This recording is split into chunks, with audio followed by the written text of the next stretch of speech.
Assalamualaikum warahmatullahi wabarakatuh. Waalaikumsalam warahmatullahi wabarakatuh. Kif halak Ustaz? Khair, alhamdulillah. Alhamdulillah. Walaupun agak sedikit-sedikit ada batuk-batuk ini. Sama Ustaz, lagi musim Ustaz. Oh, lagi musim. Iya.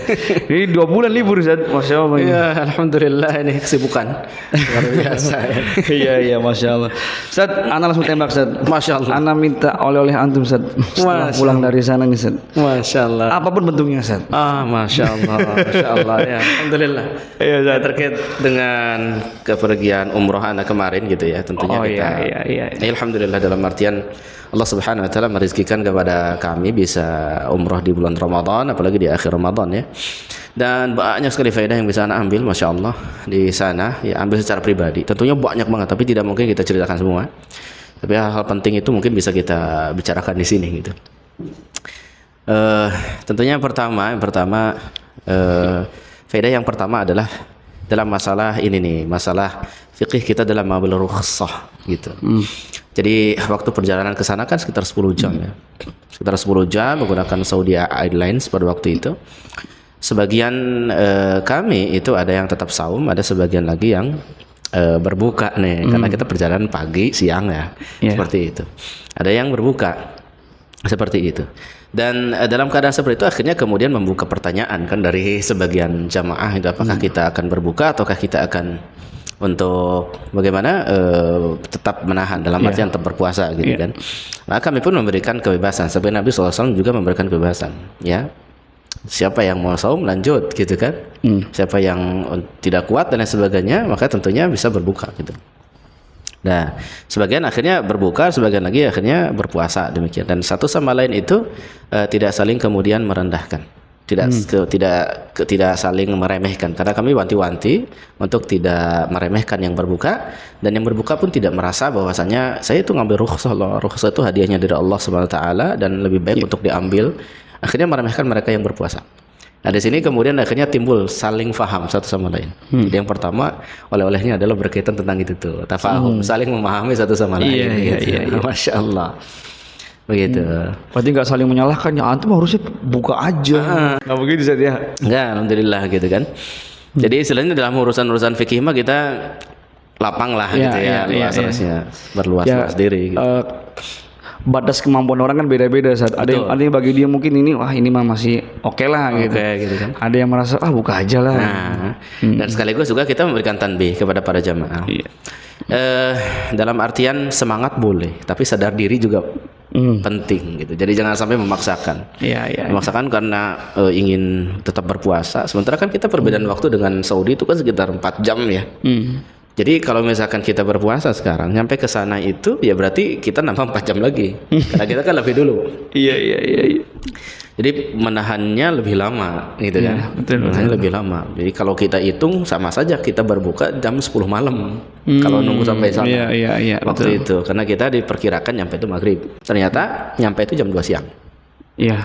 Sehingga kan ada spare waktu 4 jam tambahan tuh kan. Mereka kan wah nunggunya lumayan tuh kan 4 jam. Iya. Ya gitu. Jadi jangan sampai memaksakan diri gitu. Ya, ketika mereka menyanggupi ya sudah akhirnya mereka siap. Tapi sebagian lagi merasa bahwasanya wah kayaknya saya nggak akan kuat. Dan ada pula yang kuat tapi mereka ngambil rukhsah sama sekali nggak puasa. Iya. Dan itu nggak masalah karena Hanabilah juga, bahkan Hanabilah itu menganggap sunnah. Hanabilah itu anggap sunnah ngambil rukhsah untuk tidak berpuasa dibandingkan berpuasa. Demikian. Sementara kalau Syafi'iyah dan yang lainnya mungkin ngambil itmam, lebih disempurnakan. Itu kan lebih utama. Kalau dia kuat, kalau nggak kuat baru ngambil rukhsah. Nah itu sebagian ulama. Kalau Hanabilah sunnah ngambil rukhsah. Itulah. Jadi akhirnya kita pun jadi banyak sharing terkait dengan masalah itu sehingga akhirnya mereka pun bisa jauh lebih lapang dalam masalah fikih seperti itu. Iya. Insyaallah ya. Sampai sana kita kan istilahnya masuk ke Mekah lah ya. Dan khasnya kalau masuk Mekah itu kan kelihatan Zamzam Tower tuh. Iya. Yang tinggi atau Mekah Tower. Anda itu kurang tahu nih. Jam yang tinggi itu? Iya. Kalau itunya tahu cuman 5G nih, Masya Allah. Belum tahu nih.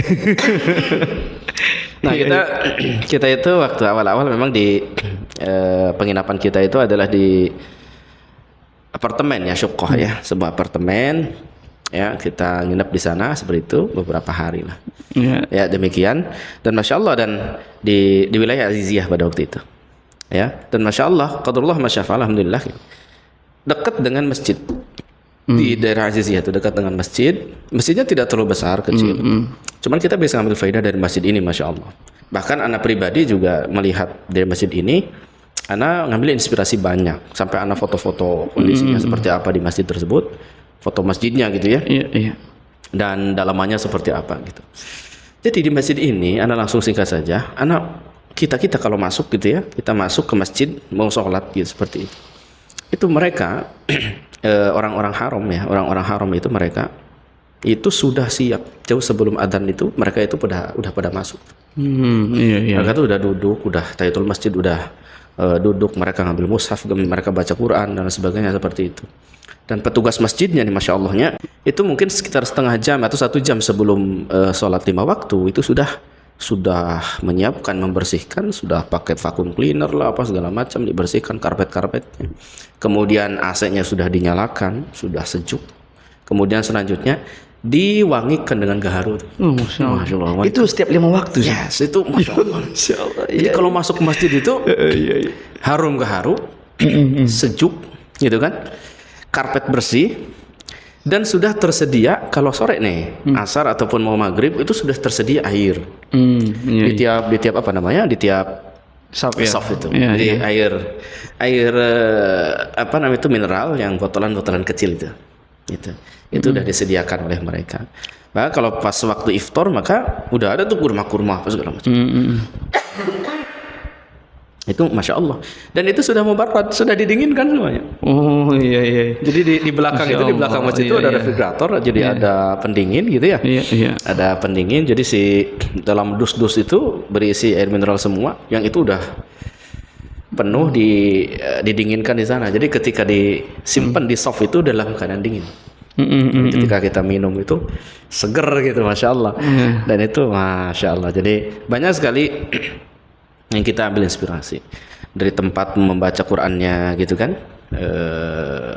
ada inspirasi banyak lah. Terus dari mereka juga rajinnya mereka dalam beribadah dan sebagainya. Dan juga kalau saya perhatikan gitu ya, di masjid-masjid mereka itu, di beberapa tempat yang kami datangi di masjid-masjid mereka, satu hal pemandangan yang membuat kami itu merasa takjub. Takjubnya dari apa? Kita kalau masuk ke masjid itu pasti dalam keadaan tenang, hening, karena tanpa anak kecil.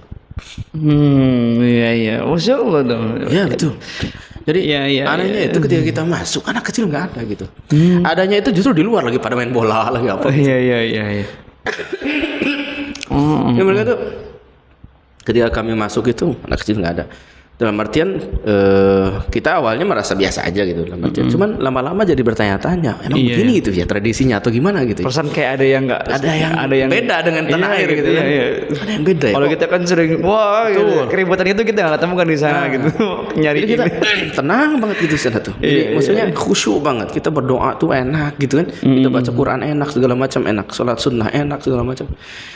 Lama-lama baru ngeh gitu. Oh iya ya, nggak ada anak kecil gitu. Awalnya kita biasa aja masuk. Biasa aja masuk. Tapi ternyata lama-lama baru ngeh. Oh, nggak anak kecil. Jadi perasaan tuh kayak nggak ada. Lama-lama tuh biasa. Mungkin awal pertama masuk biasa aja gitu kan. Cuman ketika beberapa hari kayaknya kok kayak ada yang beda gitu. Ternyata lebih khusyuk banget gitu. Iya. Tanpa mengeluarkan rasa hormat bagi mereka yang punya pendapat itu bolehnya anak kecil masuk ke dalam masjid, gitu kan seperti itu. Ini saya ngambil tradisi mereka aja gitu ya. Kenapa mereka itu demikian? Ya perhatikan, pernah itu ada yang pendatang, dia mungkin dari luar negeri seperti itu. Dia mungkin nggak tahu dengan tradisi tersebut. Dia bawa anak kecil itu ke dalam masjid. Tiba-tiba anak kecilnya nangis itu. Itu ba'da sholat langsung diingetin sama yang lainnya, sama jamaah yang lainnya. Kata mereka, khallu minal atfal ya ikhwah. Khallu minal atfal. Maksudnya kosongkan di masjid dari anak-anak. Kayak begitu. Kosongkan di masjid dari anak-anak. Itu sangat mempengaruhi kekhusyuan kami. Gitu. Diingetin itu. Sama mereka, anak sampai terbengong-bengong tuh. Oh, gini ya, baru tahu anak waktunya maksudnya. Baru tahu dalam artian tradisi mereka itu kalau anak-anak kecil mereka nggak vaksin masuk masjid gitu. Iya. Jadi mereka itu dibikin untuk paham dulu bagaimana adab-adab di masjid, mungkin di rumahnya atau bagaimana. Ketika mereka usia mumayyiz ke atas, barulah mereka masuk masjid. Kalau kita perhatikan begitu. Ya, sekali lagi bukan untuk menghakimi mereka yang bukan berarti nggak boleh saja. Nggak boleh masukin anak ke masjid. Iya. Cuman memang beda vibe-nya, jadi beda. Iya, yang Anda rasakan gitu ya. Yang Anda rasakan dari tradisi mereka memang kerasa banget antara di masjid kita di Nusantara yang wah segala macam masuk gitu ya. Dengan di mereka yang punya tradisi itu, gitu kan, dalam artian anak-anak kecil yang belum mumayyiz itu mereka nggak masukin ke masjid. Jadi mereka itu justru disuruh main di luar gitu. Ya ada saatnya lah ya. Ada saatnya. Dan memang kerasa banget, ngaruh banget tuh ke kekhusyuan kita tuh. Iya. Jadi itu jadi lebih apa ya, kalau berdoa tuh lebih khusyuk gitu ya. Kalau baca Quran juga lebih nyaman, lebih munajat tuh lebih enak gitu. Iya. Salat juga tenang itu. Ya itu dia termasuknya yang anak tanyakan kemarin tuh, kan kita kan butuh hal seperti itu, apalagi kita kan dalam munajat, dalam beribadah kepada Allah kan butuh kekhusyuan. Betul. Kalau kita ya pun istilahnya kita bawa anak tuh kadang mau nggak mau pasti ada pikiran, anak saya ribut gini ya. Iya betul. Jadi nggak tenang gitu. Lari ke sana sini. Oke lah kita nyaman. Cuman kan yang sebelah kita kan nggak tahu barangkali dongkol, artinya kan kita nggak tahu. Betul. Tapi di sana seperti itu saja. Sampai diingetin. Masih ingat betul seorang syekh itu sampai ia berdiri, dia tuh kemudian katakan kepada ikhwah yang lainnya itu, ya ikhwah khallu minal atfal. Seorang syekh yang sudah sepuh, udah tua. Kemudian dia disebutkan di sana. Kemudian dia juga sudah beruban lah, janggutnya udah beruban. Kemudian beliau menasihati dengan lembut, beliau mengatakan khallu minal atfal ya ikhwah, khallu minal atfal. Ya, nahtaju ila al-khusyu'. Kita butuh kepada kekhusyuan gitu. Nahtaju ila al-khusyu'. Masya Allah. Akhirnya setelah kejadian si imigran itu atau orang luar tadi bawa anak, kemudian di bagian sholat berikutnya itu udah nggak ada lagi. Tapi pundung nggak tuh? Enggak ya. Jadi luar biasanya mereka itu ya. Jadi kalau ada kekeliruan sedikit, mereka langsung nasihati. Enggak dibiarin gitu. Siapapun orangnya. Walaupun pendatang. Betul. Bahkan sempat kita sholat waktu itu, kalau tidak salah sholat asar atau apa ya, itu imamnya imam muda, tapi memang hafalannya sudah, masya Allah udah banyak, bahkan mungkin sudah hafid gitu ya. Kalau tidak salah mahasiswa Ummul Qura, tapi orang sana. Orang sana. Imam muda, ba'da sholat dia ingetin tuh, karena ada sebagian orang yang dia perhatikan mungkin setiap kali sholat ada sebagian orang yang langsung berdiri langsung pulang. Dia ingetin akhirnya setelah sholat, dia ingetin ya ikhwah, zikir dulu lah sama Allah gitu. Kita tuh kayak nggak butuh banget loh sama dia gitu loh. Ya ikhwah, wirid dulu gitu, zikir dulu setelah sholat, jangan terburu-buru gitu. Kita tuh kayak nggak betah aja gitu, zikir gitu segala macam gitu. Dia ingetin, masya Allah, imam muda. Artinya mereka itu punya keberanian untuk mengingatkan. Dan uniknya itu, masya Allah, yang tua-tua ini walaupun sudah tua, itu dengerin gitu, maksudnya nasihat-nasihat tersebut. Bahkan seingat saya, ketika sholat Id saja di masjid tersebut, katanya yang jadi imam dan khatibnya memang beliau. Ya, walaupun masih muda, jadi sudah diberikan kesempatan untuk mengingatkan. Bagaimanapun karena ilmunya itu kan. Seperti itu. Kan Nabi juga pernah sebutkan bahwa saling bernasihat itu kan, saling memberikan nasihat gitu, masya Allah, dan itu terbiasa di mereka. Kalau di kita kayaknya udah pundung gitu. Kayaknya ini nggak suka sama anak. Kalau di kita itu udah baper. Kayak ini Ustaz nyindir anak. Bahkan mungkin kalau di kita, mohon maaf ya, kalau di kita mungkin sampai ditulis di medsos. Anak-anak diusir keluar lah. Itu dia. Tapi kalau di sana enggak ya. Mereka itu langsung. Karena bagaimanapun mereka memahaminya, khawatirnya kalau mereka bawa anak mengganggu kekhusyuan orang lain. Walaupun merekanya mungkin bisa khusyuk, tapi kan bisa mengganggu kekhusyuan orang lain. Jadi akhirnya mereka menyadari, udah nggak usah bawa anak kecil lagi. Ya itu saling bernasihat dalam hal kebaikan saja, dan ketika disebutkan bernasihat kan berarti kan emang harus saling terima gitu. Betul. Nah itu dia.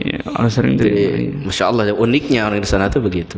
Bahkan bukan hanya itu, mereka kalau dikasih nasihat, sebagian mereka, bahkan mungkin sebagian mereka tuh suruh jazakumullah khairan, sampai begitu. Jadi maksudnya terima kasih gitu kan. Terima kasih. Bahkan sebagiannya mencium kening gitu kan. Syukran jazakumullah khairan gitu. Begitu. Iya. Ada soalnya. Ini juga kejadian juga. Makanya ini faidah sengaja kita ini supaya menjadi inspirasi bagi yang lainnya. Pada sholat, Syekh itu membacakan kitab. Kitab waktu itu adalah Majalis Syahri Ramadannya Syekh Ibnu Utsaimin rahimahullah. Dibacakan dan kemudian dikasih sedikit ta'liq syarah sama si Syekh itu ya di masjid itu. Kita nyimak seperti itu. ba'da muhadarahnya, ba'da pembacaan kitab tersebut dan memberikan ta'liq kitab tersebut, ya. Kemudian beberapa orang jamaah gitu yang duduk di depan apa segala macam itu datang ke si syekhnya, kemudian berterima kasih gitu. Syukran jazakumullah khairan. Jazakumullah khairan katsiran. Dicium keningnya segala macam seperti itu. Jadi ada terima kasih gitu sama yang memberikan ilmu gitu kan. Ada apresiasi gitu. Masya Allah, Anda bilang, Anda perhatikan ini luar biasa, Anda bilang gitu. Ini jarang banget terjadi di kita. Di kita mah paling oke lah ada yang datang, tapi bukan untuk itu. Datang itu buat selfie dengan ustadznya. Iya. Itu kalau di kita ya, mohon maaf ini ya. Kalau kenyataan gitu kan. Iya. Mungkin sebagian ada yang ngerti tentang itu. Dia datang kepada ustadznya mengatakan syukron saja jazakumullah khairan atas ilmunya. Ada yang begitu. Tapi kebanyakannya enggak begitu. Iya. Kalau Anda perhatikan ya. Tapi kalau di sana, masya Allah, rasa terima kasihnya gitu kan. Terus kemudian ini. Nah, keluar dari sana beberapa kali itu, keluar dari masjid itu kita biasanya suka ada pedagang buah, pedagang apa, pedagang sepatu segala macam, pedagang yang datang di depan masjid karena tahu di waktu sholat itu kan suka penuh kalau di sana. Ya kayak kita yang zuhur itu belum kosong, asar kosong gitu kan. Iya. Selalu penuh. Jadi hampir setiap sholat itu suka ada yang dagang di depan. Kemudian kita keluar, ada pedagang buah, buahnya harus segar-segar luar biasa. Pengen kan kita biar segar lah, karena belilah berapa real gitu kan. Ngobrol lah kita dengan pedagangnya, kita pengen jeruk, pengen apa. Qadarullah wa syafa'al. Di sana ada orang yang namanya Syekh Ali ya. Karena kenapa bisa tahu? Karena setelah itu anak tanya-tanya dia gitu. Kemudian gini ceritanya, kita mau beli jeruk 3 kilo, kemudian apel 3 kilo, apa segala macam gitu. Buat jamaah juga gitu kan, seperti itu. Kemudian tiba-tiba Syekh Ali ini langsung merangsek ke pedagangnya, kemudian berkatakan ini berapa semuanya? Berarti ini sekian real, gitu kan? Sekian real seperti itu. Kemudian sudah, antum gak usah bayar, ini dari kami. Oh syekh, jangan, kita juga mau bayar, mau ini. Kita kan begitu ya. La, halal. Jangan sampai menahan saya untuk ini, kata dia gitu. Ya pokoknya ini. Bahkan dia dalam tanda kita ada maksa, pengen dia yang bayar gitu. Iya. Oh masya Allah, kita punya, sudah kita kena gimana yang gak enak juga ya. Jadi akhirnya kemudian dibayari sama beliau. Kita ucapkan terima kasih, syukran ya, jazakumullah khairan katsiran dan sebagainya begitu. Sampai kita tanya-tanya sama beliau namanya siapa segala macam. Ali hanya menyebutkan begitu. Ternyata orang yang dituakan, disyekhkan di sana. Dan dibayar sama dia. Dan itu bukan sekali itu.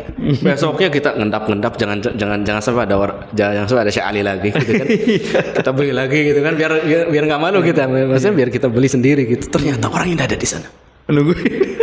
Orang yang udah ada di sana nunggu. Aduh, kita juga enggak enak ya. Itu antum aja apa yang lain juga sama dikasih juga dibeliin sama dia, bukan hanya kita. Iya. Sampai kejadiannya bukan hanya kepada anak tapi juga ke yang lain. Ya kayaknya dibeliin juga tuh sama dia, dibeliin lagi. Kita malu sih gitu kan, istilahnya dibayarin terus. Ada halal ganti, ini halal gitu dia. Iya. Jadi semangat memberinya luar biasa. Gitu. Mereka itu sampai kayak maksa tuh ngasih tuh. Dan harus diterima oleh kitanya gitu kan. Berarti itu banyak ngobrol sama beliau. Ya. Dan uniknya ya kawan, ya ini untuk semuanya juga. Kayaknya anak-anak mereka juga dibimbing begitu. Sebab anak waktu itu baru keluar dari masjid waktu itu. Kemudian ada tiba-tiba anak kecil menghampiri anak. Kemudian dia ngasih kurma, walaupun berapa biji. Dia ngasih kurma. Kalau kita menilai, ngapain sih 3 biji? Iya. 3 biji. Ya Allah, 3 biji buat apa? Kalau kita nilai ya. Tapi dia dalam tanda kutip pengen banget, dia maksa sama kita untuk nerima itu. Iya. Dia melas gitu. Tolong terima hadiah dari saya gitu. Tolong terima hadiah dari saya. Iya, syukran jazakumullah khairan, saya bilang gitu ya. Syukran, siapa namanya? Umar. Ismi Umar, kata dia, nama saya Umar. Oh masya Allah, kita apresiasi namanya, nama sahabat yang mulia, nama Umar bin Khattab segala macam seperti itu. Itu begitu, dan itu kejadian bukan di satu masjid. Anak ke Masjid Ar-Rajhi di sana, daerah sana juga, Rajhi yang terkenal ya, Masjid Ar-Rajhi. Iya, terkenal. Anak ke Masjid Ar-Rajhi, anak juga ikut talaki di salah satu syekhnya di sana. Kemudian selanjutnya, anak kan kita orang Indonesia ya, kita terbiasa makan. Kalau buka itu ya makan dengan nasi gitu kan. Iya. Iya. Betul. Tapi sebelum itu kita iftar dulu nih, iftar. Ketika iftar itu kita dipaksa untuk ikut iftar jama'i mereka. Itu disiapkan itu dengan plastik di ampar-amparkan gitu ya. Di sana tuh ada zabadi, ada kurmanya, ada kopinya, ada apa segala kopi Arab ya. Seperti itu disiapkan semua. Duduk anak nggak masuk dikit aja, nggak masuk ke jajaran tersebut. Itu kemudian diingatkan sama Syekh waktu itu, Syekh Abdul Bari yang ngajarin anak. Ya akhi, udkhul, masuk. Nggak boleh sedikit pun antum berada di luar barisan. Bayangin. Fatafarruq, yang namanya tafarruq itu kata dia, keburukan. Namanya tafarruq itu keburukan, jangan. Ana sampai mikir, ya Allah, untuk makan aja nggak boleh tafarruq gitu. Iya, masya Allah. Iya, Untuk sekedar makan berjamaah bareng itu nggak boleh kita itu keluar dari barisan sedikit. Harus benar-benar bareng sama satu soft gitu. Nggak boleh itu menslok dikit, sampai seperti itu. Jadi makan nih bareng ngumpul semua. Iya. Itu pakai roti, zabadi apa segala macam, kurma segala macam gitu ya. Iya, betul, masya Allah. Itu sampai begitu. Kadang-kadang kan kita kalau di Indonesia bagaimana kebiasaan kita makannya di mana aja kan gitu ya. Iya. Iftar jama'i sih iftar jama'i, tapi makannya di mana aja kan? Iya, sama circle-nya. Sama circle-nya kadang dan lain sebagainya, atau sambil di mana, mojok di mana segala macam. Yang penting makan kan gitu ya. Iya. Kalau di sana enggak, harus masuk ke barisan, harus satu soft. Satu soft itu maksudnya ini soft ini soft gitu. Dibikin lingkaran lonjong begitu. Iya. Harus ngerubunin makanan tersebut dalam satu lingkaran tersebut, satu soft tersebut. Gitu. Gitu. Iya. Harus gitu. Gak boleh kita ini, ayo masuk sampai gitu. Masuk. Kita juga nggak enak ya. Jadi sampai berdempetan begini pun begitu. Kata dia, berdempetan begini ini jauh lebih baik daripada antum tafarruq katanya. Berdempetan begini. Karena kalau jauh, hati-hati antum itu pada jauh gitu. Iya. Kalau nggak menempel badan-badan antum, hati antum tuh terpecah semuanya tadi. Dari sana anak ngambil pelajaran, subhanallah, luar biasa ya, masya Allah. Pelajaran ini besar banget bagi kita yang nggak terbiasa dengan begitu. Karena ternyata dalam urusan makan saja, kita makan bareng, kita tuh bagusnya memang saling nempel dengan teman gitu, saling dekatan gitu kan, sambil ini supaya apa? Supaya tumbuh keterikatan hati antar kita. Dan tidak kemudian jadi pecah gitu gara-gara. Ternyata bisa bikin pecah juga tuh yang demikian, kita makan asal di mana aja gitu segala macam gitu. Kalau anak ambil pelajaran gitu. Sampai anak, pantesan Nabi SAW menyuruh kita kalau bikin sop itu harus iya betul. iya kan? Fatakhtalifu qulubukum. Kalau misalkan kalian itu nggak sama, nggak lurus softnya, apa kata Nabi? Maka akan berselisihlah hati-hati kalian, kan begitu? Makanya kita disuruh untuk menempelkan satu sama lain gitu kan? Karena ternyata itu bisa bikin hati pecah. Walaupun itu mungkin bagi sebagian orang remeh gitu. Itu remeh kelihatannya kan? Tapi ternyata, Masya Allah, bagi sebagian tradisi yang ada di sana itu masih tradisi Islaminya masih kuat ya, masih dipakai sampai termasuk makan saja benar-benar seperti itu. Iya. Masya Allah. Itu kajian di Masjid Ar-Rajhi 3 waktu dalam sehari. Kapan saja? Qabla al-iftar, kemudian ba'da al-iftar, qabla al-isya, dan ba'da tarawih. Wajib itu. Nggak sepi, Zat? Nggak sepi. Nggak buka. Dan masyaihnya nggak abal-abal. Nggak abal-abal. Di masjid-masjid. Iya. Masya Allah, masyaihnya tuh nggak abal-abal. Dalam artian mereka itu yang doktor gitu ya, profesor gitu apa segala macam yang Masya Allah tuh. Mas kitab apa, Zat? Macam-macam kitab tauhid. Itu paling banyak paling sering kitab tauhid. Itu kayak undang-undang kalau di sana. Anda perhatikan di masjid-masjid kecil aja. Iya. Anda masuk itu pasti ada kitab tauhid di sana. Masya Allah. Oke lah, di antara mereka mungkin ada juga yang ahlul ma'asi pasti dimanapun ada ya kan. Tapi kalau dalam urusan tauhid, Masya Allah, mereka itu punya perhatian besar. Makanya Anda sempat jangan-jangan nih udah menjadi kitab ini nih, Masya Allah berkahnya kitab ini di sana. Jangan-jangan udah jadi undang-undang nih di sana, maksudnya udah menjadi kayak P4 kita. Iya. Haruslah itu lah. Kayak ada kajian tauhid itu. Masya Allah gitu. Nah itu yang ini halaqah banyak masya gitu ya. Kalau di masjid besar kayak Masjid Ar-Rajhi apa segala macam, kita bisa belajar talaqi ke dia, tasihih tilawah. Nggak ada. Atau pernah bertanya nggak suatu pertanyaan kepada mungkin Mas Syekh di sana gitu, kemudian dijawab, mungkin antum ada selama ini punya pertanyaan yang sulit gitu, Ya. kemudian antum tanyakan kepada salah seorang Syekh, kemudian dijawab, kemudian antum dapat jawabannya, ada nggak San? Oh, Masya Allah. Kalau tidak salah bukan ana yang tanya, tapi mereka ngasih faedah. Iya iya. Cuman itu satu hal faedah yang bagi ana itu mind blowing banget gitu. Apa itu? Memang mungkin sebagian kita mungkin pernah dengar, tapi kita diingatkan kembali tentang itu, dan itu membuat anak pribadi menjadi sesuatu yang bagi anak pribadi itu itu sangat menyentuh sekali gitu. Yaitu dari Syekh Abdul Bari waktu di Masjid Ar-Raji.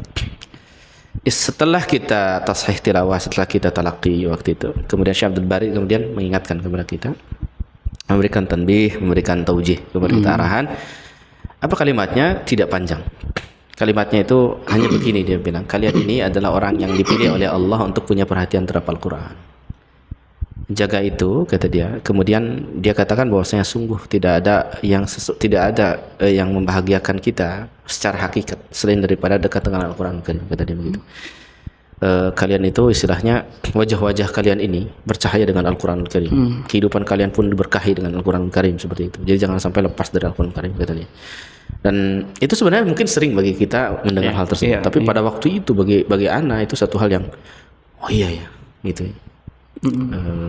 Jangan sampai kita ini benar-benar lepas dari Al-Quran Karim gitu ya. Jadi itu, dan selanjutnya selain itu faedah berikutnya adalah dari beliau itu langsung ketika sudah mulai mendekati ke azan maghrib, itu beliau langsung menyuruh kami semuanya, yang bahkan orang-orang yang ada di sana waktu itu, ya ikhwah, sekarang ini waktu mustajab untuk doa, kata dia beliau. Waktu mustajab untuk doa, antum semua berdoa kepada Allah SWT. Dan itu semua beliau hanya mengatakan demikian, dan beliau langsung duduk, langsung menghadap ke kiblat, beliau langsung berdoa. Panjang itu, padahal 15 menit sebelum dari adzan ya. Itu beliau langsung berdoa, itu enggak beres-beres doanya, panjang banget. Kebetulan anak samping beliau. Itu doanya ya Allah, semuanya dia panjatkan itu, doa keselamatan di dunia dan di akhirat. Dan yang paling banyak saya dengar dari doa beliau, keras suara doanya ya, karena doa itu begitu. Jangan sampai kita doa tuh diam aja, jangan, itu bukan doa, itu namanya tafakur namanya. Doa itu kayak diucapkan gitu kan. Iya. Itu banyak. Kalau boleh anda praktikkan begini, misalkan Rabbana la tu'akhidna in nasina wa akhtana, Rabbana la tahmil alaina isran kama hamalta. Itu terdengar sampai ke sana. Beliau berdoa sendiri, nggak mimpin gitu, nggak. Iya. Masing-masing kita berdoanya. Cuman anak di samping beliau, dan beliau berdoanya pun mungkin untuk 2 atau 3 orang masih kedengar gitu. Beliau berdoa begitu, jadi anak pun ikut gitu. Ngikut gitu. Nyaring gitu, agak nyaring suaranya gitu. Iya. Sambil juga dengerin doa beliau. Yang paling banyak beliau minta itu adalah keselamatan dari api neraka itu. Wah, itu Masya Allah bagi anak pribadi. Wallah. Iya. Satu hal yang mengingatkan banget. Kalau kita kan banyaknya minta dunia kan, pengen ini, pengen itu, pengen itu. Beliau Masya Allah keselamatan untuk dirinya, keluarganya, sampai dia doakan keturunan-keturunannya dan juga ke atasnya, ke usulnya. Iya. Semuanya didoakan, ke kakek neneknya apa segala macam didoakan. Doakan rahmat, doakan apa segala macam seperti itu, Masya Allah. Barulah beliau minta yang lain kepada Allah Subhanahu wa taala tentang ya keberkahan hidup, dekat dengan Al-Qur'an, jauh dari berbagai macam fitnah, apa segala macam. Itu panjang lah, Masya Allah. Anak aja sendiri itu berdoa 5 menit aja lebih itu udah pegel itu. Udah pegel beliau, Masya Allah, sampai akhir, sampai ke adzan baru beliau berhenti. Masya Allah, iya. Kemudian langsung suruh masuk kita semua, langsung. Iya. Kayaknya lebih banyak faedah di masjid-masjid sekitaran saja. Bukan berarti nggak punya keutamaan di Masjidil Haram. Kan beda cerita lagi saja. Beda cerita tuh, ada lagi tuh. Ada lagi. Oh, itu di Haram itu lebih, justru di Haram lebih ini lagi. Lebih keren lagi. Ada tuh kemarin tuh ngeliat postingan antum soal berdebat sama orang-orang Hanafi. Ada tuh penasaran antum ngobrolin apa tuh? Ya Masya Allah, itu bagus tuh. Itu boleh spill kan tuh? Boleh kita spill ya teman-teman ya. Kita spill. Aduh penasaran itu. Nah, itu ceritanya begini. Jadi kita pindah hotel waktu itu. Pindah hotel ke lebih dekat ke Masjid Haram. Haram. Waktu itu pas bagian salat maghrib kalau tidak salah, salat maghrib Saat maghrib itu anak ada kebutuhan ke hammam ya, ke kamar mandi. Ada kebutuhan ke kamar mandi, jadi akhirnya anak berangkat ke kamar mandi, di kamar mandi dulu. Keluar itu udah iqamah. Keluar itu udah iqamah, dan kalau di haram itu kalau udah iqamah udah enggak akan ke bagian tempat. Iya. Kemudian keluar anak dari hotel, dan betul itu sudah penuh jalanan dengan itu. Anak kurang nyaman kalau misalkan sholat di jalanan dengan soft yang tidak teratur. Gitu kan. Anak kurang nyaman ini. Akhirnya lah anak mending cari masjid kecil sekitaran sini. Sekitaran hotel. Akhirnya anak cari, tanya-tanya ke orang sana. Masjid sekitaran hotel gitu. Ternyata ada di belakang hotel sekitar berapa puluh meter lah ya. Di sana ada namanya Masjid Al-Hijrah. Ketika anak masuk, ternyata penuh, awalnya penuh banget. Kita akhirnya jemaah yang kedua nih. Cuman sambil nunggu jemaah yang pertama itu, karena kita nggak bisa masuk. Sambil nunggu jemaah pertama ini, anak perhatikan sholat mereka kan. Anak perhatikan sholat mereka. Kebanyakan dari mereka dari segi tampilan maupun dari tata cara sholat itu anak teringat karena anak pernah belajar fikih muqaranah ya, fikih perbandingan gitu. Kebanyakan mereka itu adalah bermadzhab Hanafi. Kenapa? Karena mereka itu berisyarat telunjuknya, tasyahudnya itu adalah ketika nafyu saja, yaitu la ilaha. Kemudian mereka turunkan lagi dan terus seperti itu, tidak nunjuk terus begini sampai akhir itu gitu. Cuma la ilaha. Gitu. Ya. Kan? Asyhadu an la ilaha illallahnya itu turun mereka. Dan begini terus sampai akhir. Mayoritas seperti itu ya, di masjid itu. Di masjid itu banyak itu. Wah, ini Hanafi nih. Mayoritas ini Hanafi. Iya. Dan kayaknya di belakang juga sama karena segi tampilan juga sama. Antum tahu lah orang-orang Pakistan kayak gimana tampilannya. Orang India kayak gimana. Iya. Orang India, orang Pakistan, Afghanistan kan gitu. Iya. Ini jangan-jangan nih orang madhab Hanafi semua, orang Turki juga ada. Iya. Wah, ini madhab Hanafi semua, anda bilang kayaknya nih. Mayoritasnya begitu. Ada memang pendatang yang lain yang tata sholatnya beda ya, enggak seperti itu. Tapi kebanyakan mereka itu. Berarti jangan-jangan nih Masjid Al-Hijrah masjid orang-orang Hanafi nih, Hanafi yang sampai seperti itu. Nah, datang ke sana. Kemudian bagian sholat bagian yang kedua nih. Akhirnya apa namanya itu? Teman anak nyuruh, Ustaz, antum maju gitu kan jadi imam. Iya. Ntar dulu, anak bilang kita pendatang nih gitu. Iya. Seperti itu, jangan-jangan ada imamnya lagi yang ini. Ternyata orang-orang Hanafi ini pun menunjukkan maju ke depan. Akhirnya majulah ke depan anak imam. Iya. Anak bilang, anak ini mungkin beda madhab sama antum. tata cara anak mungkin berbeda. Sebagian seperti itu. Lama. La'alik enggak usah lah. Iya. Salat gitu kan. Salat seperti itu. Sebagaimana anak pahami kan, salat sebagaimana dalil-dalil yang anak pahami. Udah salat seperti itu. Anak baca biasa Fatihah apa segala macam seperti itu. Baca surat-surat seperti itu. Beres, Masya Allah. Di antara mereka itu ada orang yang dia itu kemudian tersenyum kan. Dia kemudian mengatakan syukran jazakallahu khairan akhi. Masya Allah. Di ini apa namanya? Disambut, diapresiasi luar biasa. Masya Allah bacaan antum, Masya Allah ini, Masya Allah salat antum, segala macam. Anda bilang, Pak, saya padahal istilahnya salat saya beda Pak, apa segala macam. Dan Anda nggak kaget kalau mereka nggak mengucapkan amin keras tuh, Anda nggak kaget. Anda sering mengucapkan amin karena mereka mereka diam. teman Anda doang yang paling mengucapkan amin gitu kan. Waladhdallin, amin. Anak amin, dia amin, yang lain kan diam. Iya. Seperti itu. Di sana sampai anak diapresiasi lah sama mereka seperti itu. Ya pun, Masya Allah. Padahal anak nggak apa, kita ini Muslim, kita bersaudara kita. Masya Allah. Jadi istilahnya di sana ruh ukhuwah itu kayak gitu. Masya Allah. Dan mereka juga meskipun madhab paling besar di dunia gitu tidak kemudian superior pada para sahabat. Alhamdulillahnya adalah berkah daripada sebab dakwahnya Syekh Muhammad mungkin di sana. Kalau dulu kan di haram itu kan ada 4 kubah tuh, 4 mihrab kan. Iya. Untuk masing-masing madhab kan. Kalau sekarang disatukan kan. Iya. Jadi mulai tumbuh ukhuwahnya itu. Karena apa? Karena sekarang kita satu saf salat gitu. Dan mereka itu memahami gitu. Ditambah lagi, itu kejadian bukan hanya sekali. Ana disuruh lagi ngimamin lagi di sholat berikutnya. Di masjid yang sama. Masjid yang sama. Itu kali ini kayaknya orang Turki karena dari tampilan juga sama, memberikan apresiasi juga. Padahal dia juga Hanafi gitu. Memberikan apresiasi juga, Masya Allah. Syukran akhi jazakallahu khairan, Masya Allah. Itu atas dasar apa saja? Wallahu a'lam. Apakah mereka itu memang dididik, dibina di madrasah mereka seperti itu? Untuk saling menghormati terbeda mazhab atau bagaimana gitu. Atau bagaimana? Tapi yang pasti anak, atau mungkin sudah menjadi tradisi mereka itu mengapresiasi imam. Datang mungkin Datang atau apa gitu ya. Gitu, atau karena sama saudara muslim atau apa gitu. Nah, itu. Dan Ana juga pernah ngobrol sama orang Jazair, orang Mesir, orang apa segala macam. Dan mereka ada yang bermadhab Maliki.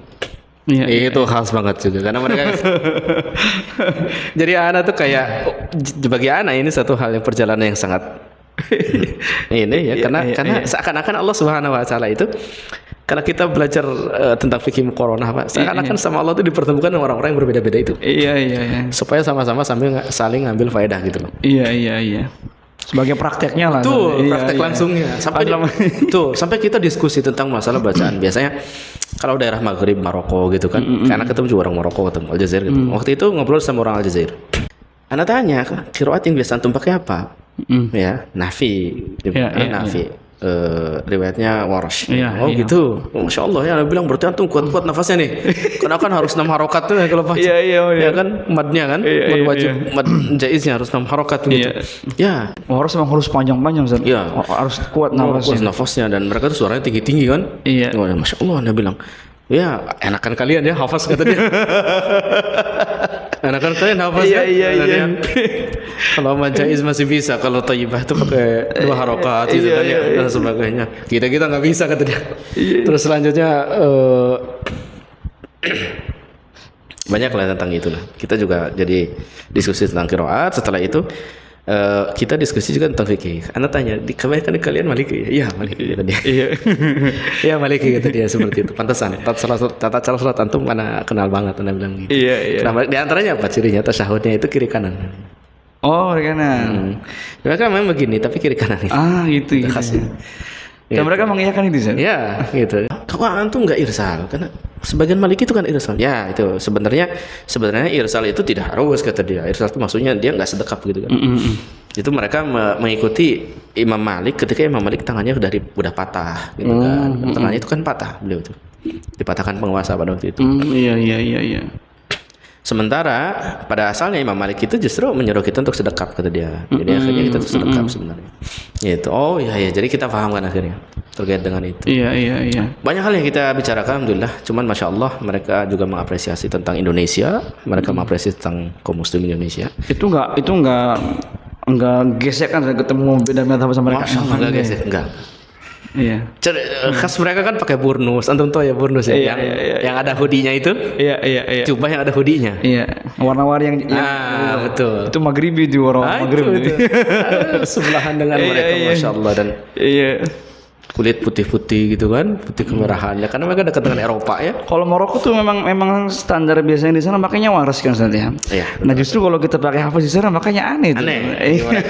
Gitu. Iya. Dan kebalikannya di sini di sana kan kita biasa pakai hafaz tuh. Kalau ada yang pakai waras tuh baru tuh rame. Iya betul. Kenapa bisa begitu gitu ya. Jadi ingat Anda juga sempat setoran waras itu ketika ikhfa karena terbiasa dengan hafaz. Dengan hafaz ketika ikhfa ini kan bertingkat kalau kita kan hafaz ya. Ada yang dengungnya banget, ada yang kan gitu ya seperti itu. Masalah praktikan begitu ya dikritik sama syekh itu. Enggak begitu kalau waras itu enggak begitu. Waras itu semuanya dengung, semua. Oh gitu ya sudah benar. Apa jadi teringat ke sana? Oh iya benar bilang gitu. Iya. Masya Allah. Ya. Iya itu ya belajar fikih muqaranah akhirnya ketemu sama prakteknya kayak gimana sih bermuamalah dengan mereka gitu. Dan nggak anti saja mereka dengan beda mazhab nggak anti ya. Oh di sini kan nggak begitu sih. Oh di sini ya udah itu. Masya Allah. Iya. Oh di sana Masya Allah ya ketemu dengan yang Hanabilah ada. Ya jelas Hanabilah banyak kan orang Saudi banyaknya Hanabilah. Syafi'i kita mau nggak sama orang Syafi'i? Syafi'i ada Malaysia terutama orang Malaysia kemudian beberapa orang Jordan Syafi'iyah begitu. Ya. Iya, Masya Allah ini banyak yang harus antum ceritakan, cuman kayak waktunya kurang saat. Dan yang paling terakhir mungkin kesabaran. Kesabaran, terutama di Masjidil Haram. Iya. Itu orang berjubel kan, dan orang itu berlomba-lomba untuk bisa dapat tempat untuk sholat seperti WC yang jauh nggak di tempat. Kalau kita ke WC aja, ya dari tempat itu, udah kita nggak akan bisa balik lagi ke tempat tersebut. Ya, karena apa? Karena kalau sudah ke WC misalkan seperti itu, kita mau balik lagi itu satu tempatnya jauh, yang kedua itu pasti sudah terisi dengan yang lain. Saking masya Allah pergantian orang itu sangat cepat dan juga tempat itu cepat penuh gitu. Makanya untuk mensiasatinya sekaligus juga pesan bagi yang lainnya, sekaligus menguji kesabaran kita dan membiasakan kita dengan hal tersebut. Karena kita terbiasa di sini di Indonesia itu saking kosongnya masjid kita, kita tuh masih bisa berangkat ketika iqomat. Iya. Ya kan? Sementara kalau misalkan di sana nggak bisa. Di sana itu 1 jam bahkan 2 jam sebelum waktu sholat kita harus sudah ada di sana kalau mau ke bagian tempat. Masya Allah. Iya. Masya Allah itu. Jadi kita pun jadi diajari sabar oleh Allah itu supaya kita bisa lebih awal datangnya, supaya ke bagian tempat. Kita juga bisa banyak munajat, banyak ibadah sama Allah di sana gitu kan, demikian. Jadi kebiasaan di negara kita yang terlalu santai untuk datang sholat itu seakan-akan dipaksa oleh Allah untuk tidak demikian kalau di sana. Iya. Nggak bisa. Kita ketika adzan saja kita pergi udah ke bagian di pelataran dan itu panas. Iya. Itu panas. Kalau kita adzan baru keluar hotel deh. Iya. Kita sholat datang itu udah ke bagian di pelataran sudah nggak bisa masuk ke dalam. Kalau di sini kan sholat Jumat aja masih udah naik nih masih ngopi dulu. Masih jajan dulu gitu ya. Kalau di sana nggak bisa. Ana sempat berangkat sholat Jumat 1 jam sebelum udah nggak kebagian. Langsung di pelataran dan itu kebagian panas. Walaupun panasnya beda dengan kita ya. Panas di sana panas banget. Akan tetapi tidak sampai berkeringat. Anehnya itu. Itu sih dia. Yes. Kalau di sini sampai keringetan segini aja udah keringatan banget kan. Di sana nggak berkeringat. Tapi di luar Masjidil Haramnya panas kan? Cuaca nih perasaan panasnya nggak? Panas. Cuman nggak sampai. Iya. Beda. Ya itulah. Cuman ketika ke Masjidil Haram, ketika kita injakan kaki, dingin. Gitu. Tanah yang diberkahi mungkin. Iya. Dan nyaman sekali. Anak tuh bahkan lebih baik nggak pakai sejadah deh, biar dingin. Iya. Anak kan sering lihat kayak live yang sholat Jumat di itu kan itu panas terik, yang kayak sholat 5 waktu kan ada aja sholat di bagian itu. Iya betul. Itu kan panas terik. Apa nggak panas? Dia bilang. Betul memang begitu sih dia. Insya Allah duduk dingin. Masya Allah. Ya mudah-mudahan. Kapan berangkat lagi Ustaz? Insyaallah mudah-mudahan. Ana berharap sih sekitar Juli, Agustus, September Ana bisa kesana lagi. Atau nanti di Ramadan lagi atau nanti Desember. Katanya sih ada trip juga di Desember. Jadi pengen Ustaz. Insyaallah mudah-mudahan. Amin mudah-mudahan. Akhirnya kita selama ini kan lihat dari kejauhan kan di sana ada ini ada itu kayak peninggalan Nabi kayak gini. Betul itu banyak tuh yang belum ceritain. Itu kita yang udah ngelihat kan istilah sejauh ini kan paling ngayal aja dulu. Kemudian membayangkan kayak gimana. Tapi kalau ngeliat aslinya kan itu vibes-nya beda. Itu kayak kita Masya Allah ke Uhud, ke Gua Hiro, kemana itu, ke Taif, itu udah. Jadi semua yang kita baca di sini nih sejarah-sejarah ini, jadi kelihatan visualisasinya itu kayak gimana. Itu dia, iya. Beda rasanya itu ya. Beda. Masya Allah. Tapi Ustaz mungkin kita akhiri dulu Ustaz. Oke, insyaallah taala mau menjelang asar Ustaz. Ya. Semoga itu bermanfaat untuk anak dan teman-teman sekalian. Amin. Ustaz mungkin itu saja, jazakallahu khairan atas ceritanya Ustaz. Mudah-mudahan bisa diobrolkan lagi di kesempatan yang lain. Khair insyaallah taala. Jazakallahu khairan. Assalamualaikum warahmatullahi wabarakatuh. Waalaikumsalam warahmatullahi wabarakatuh.